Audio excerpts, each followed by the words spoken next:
Oke, aku yakin kalian yang nonton ini pasti udah sangat familiar dengan yang namanya GPS atau Global Positioning System yang bisa dipakai untuk mengetahui lokasi kita dengan tingkat presisi yang tinggi.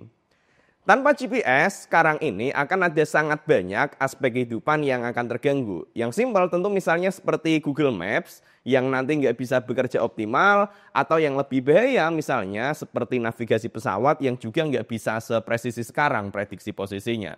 Tapi terlepas dari hal itu, yang tidak diketahui banyak orang, teknologi GPS tak akan bisa berfungsi secara optimal tanpa Albert Einstein. Rumusnya Einstein dulu dianggap abstrak pas ketika dipublikasikan, ini tahun 1905, ini tahun 1915, tapi ternyata formula ini sekarang menjadi sebuah fondasi untuk sistem navigasi yang kita gunakan setiap hari. GPS adalah sistem navigasi satelit yang awalnya dikembangkan oleh Departemen Pertahanan Amerika Serikat sejak tahun 1970-an. Proyek ini dikenal dengan nama Navstar GPS. Satelit pertama dari proyek ini diluncurkan pada 22 Februari 1978. GPS baru mencapai kemampuan operasional penuh pada tahun 1995 dengan total 24 satelit yang mengorbit di ketinggian sekitar 20.000 km untuk memberi cakupan global. Sekarang sendiri jumlah satelitnya sudah mencapai 32 buah untuk sistem GPS ini. Pada awalnya, GPS ditujukan hanya untuk kepentingan militer Amerika sebagai alat bantu navigasi pesawat, alat navigasi kapal laut, dan lain sebagainya. Intinya ini diperuntukkan untuk militer saja, bukan untuk umum. Tapi arah kebijakan ini berubah setelah sebuah insiden yang sangat tragis terjadi pada tahun 1983. Saat itu, pesawat penumpang Korean Airlines 007 dengan rute penerbangan New York Seoul menyimpang dari jalur penerbangan dan secara tidak sengaja terbang memasuki wilayah udara Uni Soviet. Uni Soviet menganggap pesawat itu adalah pesawat mata-mata Amerika dan berakhir pesawat itu ditembak jatuh di atas laut serta menewaskan lebih dari 200 warga sipil. Setelah dilakukan penyelidikan, kesalahan penerbangan ini terjadi akibat kesalahan sistem navigasi pesawat. Dan jika saja sistem navigasi berbasis satelit sudah tersedia di waktu itu, kesalahan ini mungkin akan bisa dihindari. Nah, kondisi ini kemudian banyak disorot dan ini mendorong Presiden Amerika saat itu, Ronald Reagan, untuk membuka akses satelit GPS yang dikembangkan militer Amerika ini untuk digunakan oleh sipil secara global. By the way, sistem satelit GPS ini nggak cuma ada satu ya teman-teman. Istilah umumnya sebenarnya bukan GPS tapi Global Navigation Satellite System GNSS dan GPS ini hanya salah satunya. Negara-negara lain juga punya sistem navigasi satelit sendiri, misalnya seperti Rusia, Eropa, Cina, Jepang, mereka punya sistem sendiri. Itu sejarahnya. Sekarang pertanyaan pentingnya, bagaimanakah GPS bekerja? Kita ke basicnya dulu. GPS bisa bekerja karena ada peran penting dari si satelit GPS ini yang bergerak mengelilingi bumi. Yang sambil dia bergerak mengelilingi bumi ini, dia memancarkan sinyal secara kontinu. Yang isi dari sinyal ini ada dua. Yang pertama adalah informasi tentang waktu. Dan yang kedua adalah informasi dari lokasi. Nah, jadi secara kontinu satelit ini memancarkan informasi tentang waktunya dia, juga lokasinya dia. Nah, satelit GPS sendiri, dia memiliki waktu yang sangat presisi karena dia menggunakan jam atom. Kemudian untuk lokasi, satelit sendiri dia berada di orbit yang cukup jauh ya lokasinya, tadi sekitar 20.000 km. Yang mana pada jarak ini, hambatan udara itu sangat kecil sehingga akan sangat mudah untuk memprediksi lokasi dari si satelit ini. Makanya ini adalah dua data penting yang dipancarkan oleh satelit. Kemudian orang yang ada di bumi yang menggunakan receiver entah pakai HP atau GPS receiver secara umumnya, dia akan menerima data ini, kemudian dia juga akan menerima data dari satelit yang lainnya juga. Singkatnya, datanya diolah sehingga dia kemudian bisa tahu posisinya sekarang ada di mana. Oh iya, ini biar clear ya. Biasanya kita lebih familiar kalau ngomongin tentang GPS itu mengarahnya ke Google Maps. Tapi Google Maps itu bukan GPS. Aplikasi Google Map dia punya beberapa cara untuk menentukan lokasi, termasuk salah satunya GPS. Tapi selain GPS, Google Map ini juga bisa pakai data lain, misalnya adalah dari sinyal ke tower BTS, diperkirakan jaraknya, itu juga bisa, tergantung kondisinya. Kalau nggak ada sinyal HP misalnya, maka data GPS ini akan lebih diutamakan. Dan ketika pakai data GPS, prosesnya yang terjadi adalah seperti ini nantinya. Prinsip kerjanya namanya adalah trilaterasi. Ketika kita menerima sinyal GPS, tadi ingat ada informasi waktu yang dikirimkan. Jadi di sini sinyalnya dikirimkan pada waktu T1. Kemudian ketika kita menerima, di sini ternyata diterima pada waktu T2. Nah, dari perbedaan waktu ini kita akan tahu berapa waktu yang dibutuhkan dari sinyal ini untuk mencapai orang yang ada di bumi. Jadi delta T-nya adalah T2 kurangi T1. Dan berhubung kita udah tahu waktunya dan kita juga tahu bahwa sinyal yang dipancarkan ini adalah sinyal elektromagnetik, artinya dia bergerak dengan kecepatan cahaya, maka kita bisa memperkirakan jaraknya ini berapa. Jarak adalah kecepatan kali waktu, kemudian kecepatannya sendiri ini adalah kecepatan cahaya, dan waktunya adalah ini. Ini dihitung maka kita bisa dapat jaraknya dari satelit ke manusianya. Misalnya sebagai contoh ini kita dapat nilai 25.000 km misalnya. Nah ini adalah jaraknya 25.000 km.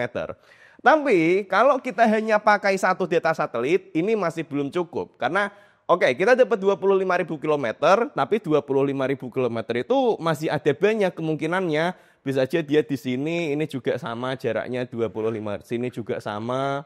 Atau sebenarnya sejauh jarak lingkaran ini jaraknya adalah 25.000 km. Makanya kita kemudian butuh data dari satelit yang lainnya. Nah, satelit yang lainnya nanti juga akan melakukan hal yang sama, dia ngirimin sinyal, kita bisa memperkirakan jarak dari satelit ini. Biar lebih jelas, gini deh. Oke, ini satelit 1 yang dari pengukuran ini kita dapat perkiraan jaraknya adalah di kemungkinannya sepanjang lintasan lingkaran ini yang jaraknya 25.000 km. Kemudian dari satelit yang kedua kita juga melakukan hal yang sama. Nah, dia ngukur ternyata jaraknya ini misalnya 28.000 km. Dari sini kita bisa melihat kalau jarak yang berpotongan, kemungkinan yang sama antara keduanya ada di dua titik ini. Makanya kita masih butuh satelit yang lainnya. Kita butuh satelit yang ketiga. Misalnya ini adalah satelit yang ketiga ada di sini. Juga datanya diolah seperti yang lainnya. Ternyata,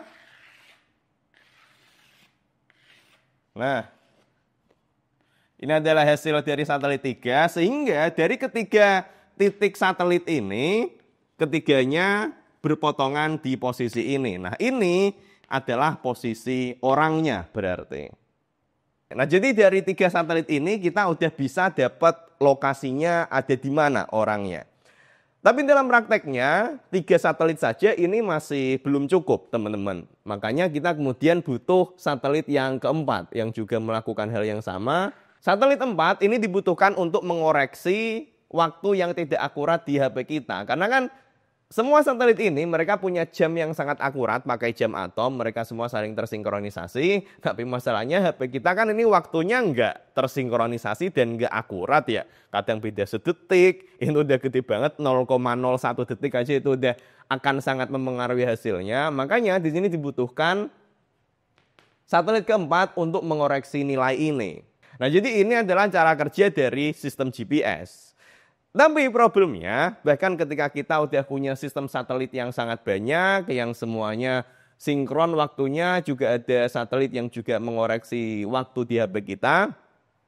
Kalau kita melupakan Albert Einstein, maka lokasi kita ini bisa dipastikan nggak akan bisa presisi. Jaraknya ini bisa sampai off sekitar 10-an kilometer, teman-teman. Kenapa? Poin utamanya adalah dilatasi waktu. Jadi singkatnya, waktu yang dialami oleh si satelit itu berbeda dengan waktu yang dialami oleh bumi. Pertama, ada efek relativitas khusus. Relativitas khusus singkatnya menjelaskan bahwa untuk benda yang bergerak dengan kecepatan yang sangat tinggi, semakin cepat geraknya, maka waktu akan menjadi semakin lambat. Dan berhubung si satelitnya itu bergerak dengan kecepatan tinggi ya, satelit itu dia bergerak dengan kecepatan 14.000 km per jam, maka waktu yang dialami oleh si satelit ini sedikit lebih lambat. Kemudian ada juga efek dari relativitas umum, yang mana relativitas umum ini menjelaskan bahwa untuk sebuah objek yang berada di medan gravitasi yang lebih lemah, waktunya nanti akan berjalan lebih cepat. Dan berhubung si satelitnya tadi, dia kan ada di jarak yang cukup jauh ya, sekitar 20.000 km, maka di titik ini gravitasi yang dialami oleh si satelitnya ini lebih lemah dan akibatnya waktunya akan menjadi semakin cepat. Nah, kita harus mempertimbangkan efek ini kalau kita pengen dapat nilai waktu yang akurat dari GPS. Kita mulai hitung dari untuk yang relativitas khususnya dulu, maka perbedaan waktunya antara waktu yang ada di satelit dan waktu yang ada di bumi adalah delta T, ini delta T waktu yang ada di bumi, dan delta T aksen adalah waktu yang dialami oleh si satelitnya. Nah, dari sini kita tinggal masukin nilainya aja. Misalnya kita mau memperhitungkan akumulasi selama 1 hari, berarti kan 86.400 detik, terus dimasukin aja. V-nya 14.000 km per jam, ini kalau dikonversi 3874 meter per detik. Kuadrat 3 kali 10 pangkat 8 kuadrat. Nah, kalau dihitung ini hasilnya adalah 7,21 kali 10 pangkat negatif 6 detik atau 7,2 mikrodetik. Ini adalah perbedaan waktu yang terjadi antara bumi dan si satelitnya dalam waktu 1 hari. Kelihatannya ini kecil, 7,2 mikrodetik. Tapi ini akan jadi masalah besar. Oke, selanjutnya relativitas umum. G ini adalah konstanta gravitasi 6,67 kali 10 pangkat negatif 11. M ini adalah massa bumi. Kemudian R ini adalah jarak dari pusat bumi ke objeknya itu. Apakah itu di satelit atau misal yang di permukaan bumi, berarti jaraknya adalah jari-jari bumi. Kemudian C ini adalah kecepatan cahaya.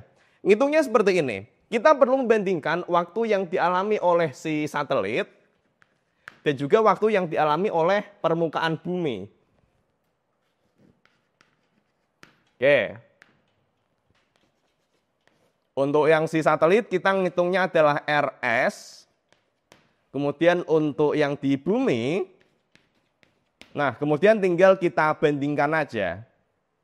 Untuk menghitung perbedaan waktunya, delta T antara yang ada di satelit dan yang ada di bumi, berarti kan delta TS kurangi delta TB, berarti tinggal kita masukin aja.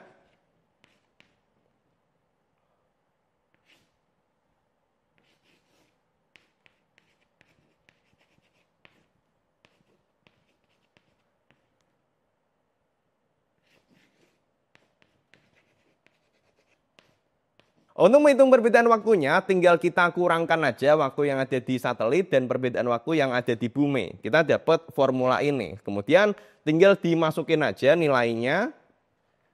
Ini data-data angkanya, tinggal dimasukin aja ke formula ini. Dan nantinya kita akan dapat nilainya adalah 45 kali 10 pangkat negatif 6 atau 45 mikrodetik.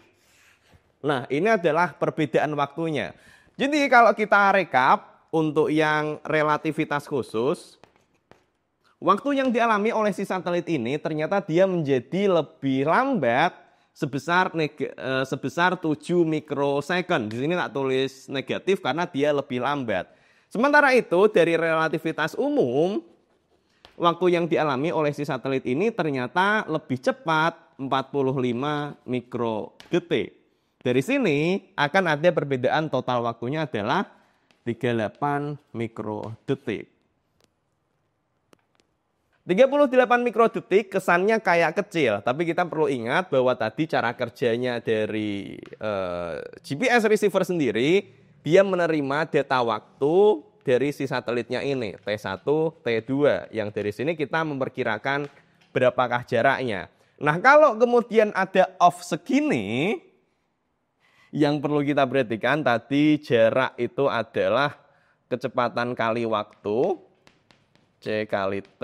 Kalau C-nya ini kecepatan cahaya, kemudian T-nya ini adalah 38 mikrodetik, maka dari sini perbedaan 38 mikrodetik ini akan nambahin jaraknya sebesar 11.400 meter alias 11,4 kilometer.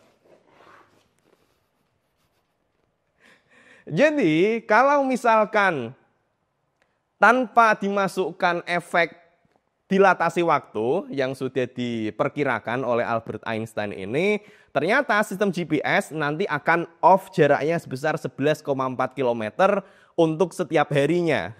11,4 km itu jauh loh. Bayangin pakai GPS lokasinya harusnya di sini, kedeteknya malah di sana, 11 km. Jauh loh itu.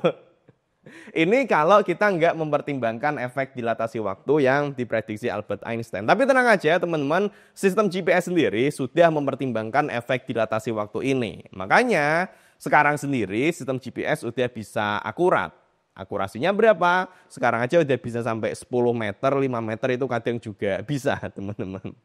Oke, jadi dari sini kita bisa melihat bahwa teknologi GPS ini menjadi salah satu pembuktian penting dari teori relativitasnya Einstein yang bukan hanya sekedar benar tapi juga bermanfaat secara langsung bagi kehidupan manusia. Terima kasih.